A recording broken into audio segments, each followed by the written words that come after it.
എല്ലാവർക്കും സ്വാഗതം. നമ്മുടെയൊക്കെ ഉള്ളിലൊരു ശക്തിയുണ്ട്, ഒരു ഊർജ്ജമുണ്ടല്ലേ?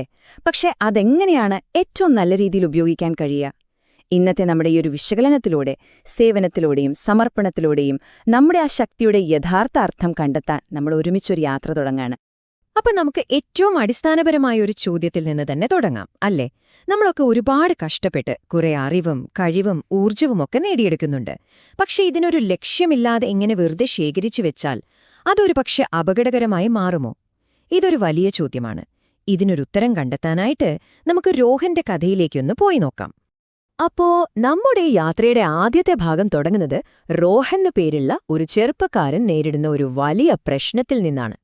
സംഭവം ഇതാണ്: അവന്റെ കയ്യിൽ ഒരുപാട് കഴിവുകളുണ്ട്, പക്ഷെ അതിലൊരു ലക്ഷ്യമില്ലാതെ വെറുതെ കെട്ടിക്കിടക്കുമ്പോൾ എന്താണ് സംഭവിക്കുന്നത്? നമുക്ക് നോക്കാം. രോഹന്റെ വഴികാട്ടിയായ അമിത് അവന് നൽകുന്ന ആദ്യത്തെ പാഠം അത് വളരെ ലളിതമാണ്, പക്ഷെ ഭയങ്കര ശക്തവുമാണ്. അദ്ദേഹം പറയുന്നത് ഇതാണ്: കെട്ടിക്കിടക്കുന്ന വെള്ളം കണ്ടിട്ടില്ലേ? കുറച്ചു കഴിയുമ്പോൾ അത് അഴുകി നാറും. അതുപോലെ തന്നെയാണ് ഉപയോഗിക്കാതെ വെറുതെ കൂട്ടിവെച്ച ഊർജ്ജവും. അത് നമ്മുടെ ഉള്ളിൽ ഒരുതരം അഹങ്കാരമായി മാറും, അവസാനം നമ്മളെ തന്നെ നശിപ്പിക്കും. നോക്കൂ, ഇവിടെ നമുക്ക് മുന്നിൽ ശരിക്കും രണ്ട് വഴികളാണുള്ളത്. ഒന്ന്, നമ്മുടെ ശക്തിയെയും കഴിവിനെയും നമുക്ക് വേണ്ടി മാത്രം സൂക്ഷിക്കുക. അത് നമ്മളെ ഒരു ഇടുങ്ങിയ ചിന്താഗതിയിലേക്ക് കൊണ്ടുപോകും. മറുവശത്ത് അതേ ശക്തി മറ്റുള്ളവർക്ക് കൂടി പ്രയോജനപ്പെടുന്ന രീതിയിൽ വിതരണം ചെയ്യുക. അതാണ് നമ്മളെ മഹത്വത്തിലേക്ക് നയിക്കുന്നത്.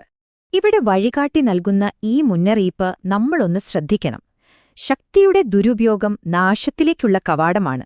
എന്നുവെച്ചാൽ നമ്മുടെ കഴിവുകൾ ശരിയായ വഴിക്ക് ഉപയോഗിച്ചില്ലെങ്കിൽ അത് നമ്മളെ നാശത്തിലേക്ക് കൊണ്ടെത്തിച്ചേക്കാം.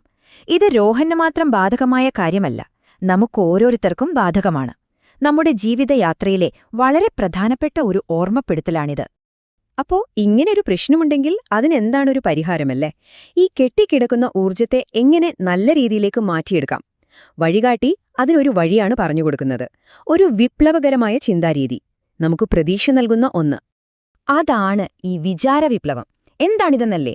ഗുരുദേവന്റെ 1957 ഒരു സന്ദേശത്തിൽ പറയുന്ന ഒരു കാര്യമാണിത്. അതായത്, ഇനി വരാൻ പോകുന്ന ലോകം മാറുന്നത് തോക്കും വാളും കൊണ്ടും ആയിരിക്കില്ല, പകരം ചിന്തകൾ കൊണ്ടായിരിക്കും. ഒരുപാട് പേരുടെ നല്ല ചിന്തകൾ ഒരുമിച്ച് ചേരുമ്പോൾ ലോകത്ത് വലിയ മാറ്റങ്ങൾ വരും. അപ്പോൾ ഈ വിപ്ലവത്തില് നമുക്കെങ്ങനെ പങ്കാളിയാകാം? അതിനുള്ള ഏറ്റവും നല്ല വഴിയാണ് സേവനം. ഈ പ്രക്രിയ ശരിക്കും ഒരു രസതന്ത്രം പോലെയാണ്.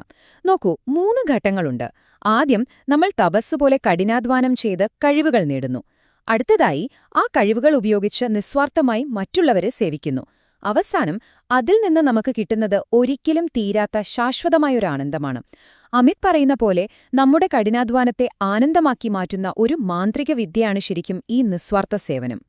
ഈ വിചാരവിപ്ലവത്തിന്റെയൊക്കെ അടിസ്ഥാനപരമായ തത്വം എന്താണെന്നറിയാമോ? ഇതാണ്: മറ്റുള്ളവരെ സേവിക്കുന്നതാണ് ഈശ്വരനുള്ള യഥാർത്ഥ പൂജ. ഇതിലും വലുതായിട്ടൊന്നും പറയാനില്ല, അല്ലേ? യഥാർത്ഥ ഈശ്വരസേവ എന്ന് പറയുന്നത് തന്നെ മറ്റുള്ളവർക്ക് ചെയ്യുന്ന സഹായമാണ്.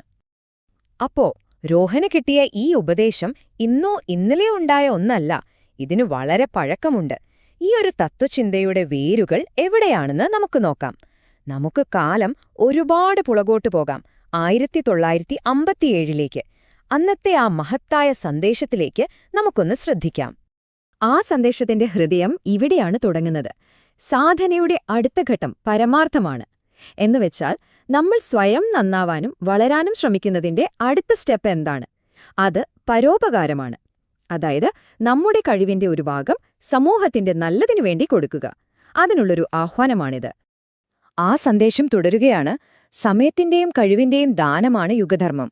നോക്കൂ, നമ്മൾ കൊടുക്കേണ്ട ഏറ്റവും വലിയ ദാനം പണമോ വസ്തുക്കളോ അല്ല, അതിനേക്കാളൊക്കെ എത്രയോ വിലപ്പെട്ട നമ്മുടെ സമയവും നമ്മുടെ കഴിവുകളുമാണ്.